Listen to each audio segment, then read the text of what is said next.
The Blue Moon Dragon Part 2. Once at dusk, while flying over a well-fortified, powerful kingdom, a strange sound wafted to his ears, and, looking down, he spotted a well-manicured lawns and gardens with carefully structured pools and bridges. He'd never seen so fine a garden, so he swooped silently down, and as soon as his feet touched the branch, he transformed himself into a songbird. It was a fine summer's twilight, with a light breeze that invited all beings into the outdoors. A group of people were laughing and chattering, advancing towards the tree he was perched on. He withdrew to the cover of thicker foliage to observe unheeded the small entourage now setting up a picnic down below. The one among them standing to the side was particularly appealing. For one thing, she had flawless white porcelain skin and was finely dressed. Her cascading golden hair was carefully managed with brilliant gems that gleamed like many stars in the full moonlight. She had a bouquet of flowers to her bosom, so fragrant that it would woo his senses. The others, like flittering butterflies, rallied around her, attempting to make her jovial and content. This somewhat amused the dragon, and he watched their behavior and hers without tiring of it for the entire length of their gathering. When they prepared to leave, he at once made himself invisible and followed after. His curiosity led him all the way back to her quarters, but, seeing that they all went to bed, he reluctantly took his leave, flying out the open window. But at least he knew where this interesting creature dwelled, and he promised himself to return next nightfall. At first he was content, watching her from afar in disguise, but bit by bit he became smitten with her strange but sweet ways.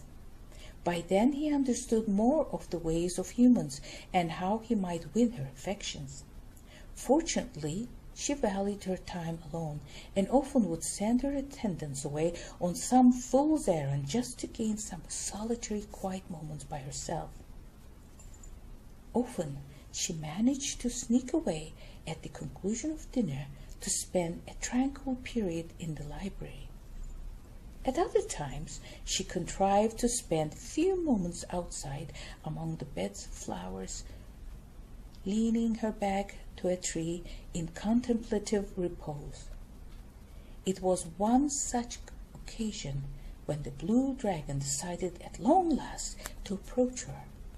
Desiring not to frighten her and wishing for a favorable response, he first transformed himself into a human male. He'd seen certain illustrations in poetry books, specific figures that she expressed some interest in.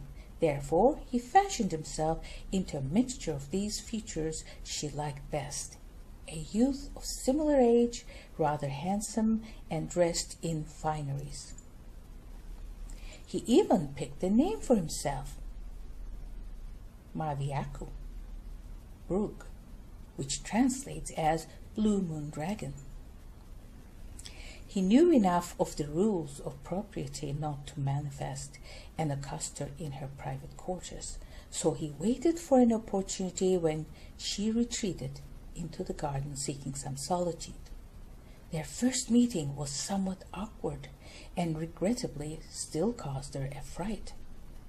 But he soon talked his way out of it, and won her confidence with his charm and wit. In time, during many more clandestine encounters, as they discovered they had the same zest for life and innocent fondness for adventure, they grew much more attached to each other. Of course, all during the exchange, they maintained the strictest propriety and observed proper decorum. Thus, nothing untoward or improper transpired between the two. This platonic love, however, had grown from bud to blossom, soon possessing both their hearts and soul. Eventually, when Mariaku Brooke revealed his true form to her, he was delighted to find it made no difference at all. Meanwhile, he was now free to not only share his innermost qualms, but also, on the plus side, the multitude of advantages and joys that came with being a dragon. Often on her insistence, she was whisked away into the clouds, riding on his back to view the world in a new, thrilling way, an elation she could never have experienced without him.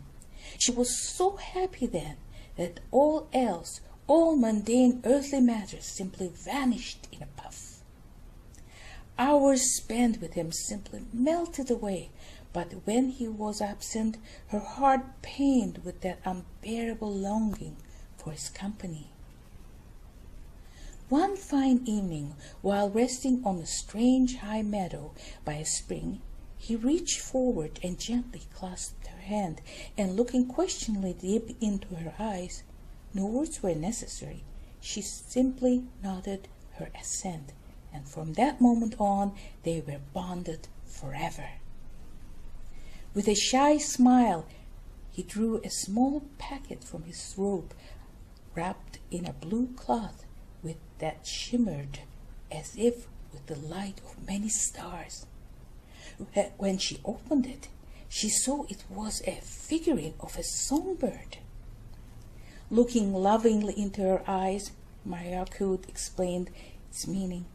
"It's made from the stones of the moon, where I stay when I want to be close to you, and it is shaped like a songbird I became when I observed you and your attendants in the courtyard that first evening. Keep it to remind yourself of me and my eternal love for you." "I shall cherish it forever," she kissed the bird's beak, then reached forward to lovingly hold his hand.